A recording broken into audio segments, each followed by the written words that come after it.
You can listen to my entire life soundtrack as a playlist on Apple Music, Spotify, and Tidal. Just search for Songology with Yemi Oyediran.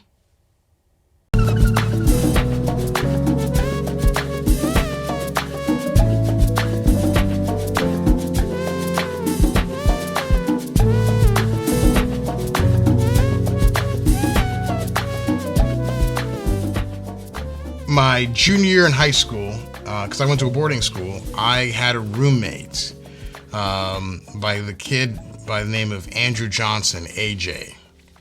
And AJ was a student of, he's now a man of color, who he was adopted by a white family. So, AJ was the first person where I saw something that I could understand. And it took me a long time to even understand it on a deep level. But somebody who wasn't part of African American culture, but had the expectations of African American culture forced upon him. AJ was just a kid, He was just a regular kid who was raised, like his father was a pastor.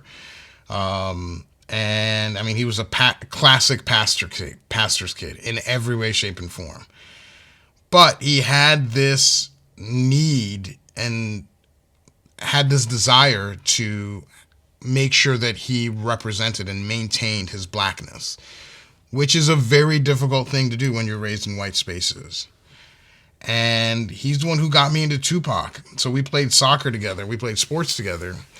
And we'd have these hype songs. So All Eyes on Me was like, that record was like the one. Like before we did anything, before we went out there, we listened to 2Pac, like it was a safe place for both. Because I didn't grow up I'm not African American.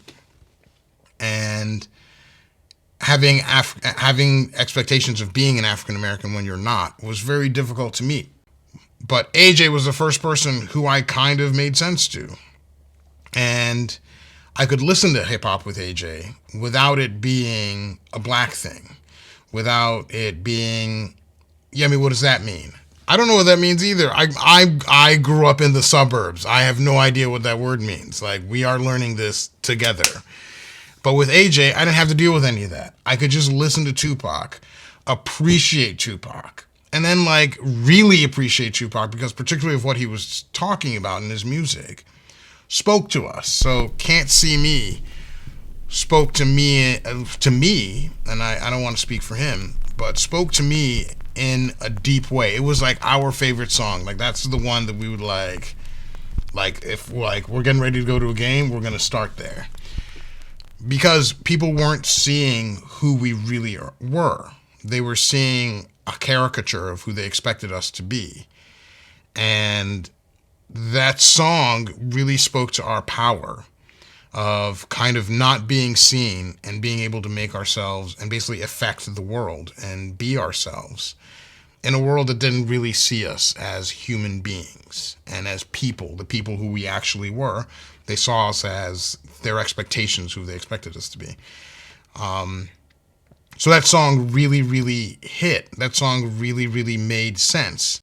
I was able to like 2Pac in our room, in our room, it was safe to listen to 2Pac without any kind of weird questions. It was safe to listen to Outkast. It was safe to listen to all these other artists. So it wasn't like I could explore these things. I couldn't go out and buy these records. That just wasn't going to happen. If it had the parental advisory, consider that to be thrown away. I think I brought home one record that magically vanished, and I'm sure that my mother was just threw away. That was her style. No questions asked, just out of my house. And I'm a good Nigerian boy who was afraid of his mother. So from one thing most people don't understand is in Nigerian homes, the dad, he's got muscle, he's got power, he can whip you and all this stuff. But the real person who you're afraid of is your mom. You do not mess with Yoruba women. They are the ones who mess with you. So I was never going to bring up that conversation with my mother as to where that record went. I just understood that, like, that is a no-no. Same thing with my Prince records. Dirty Minds, that magically vanished too. Make sure you check out the behind the scenes and the extra footage from this episode on iwptv.com.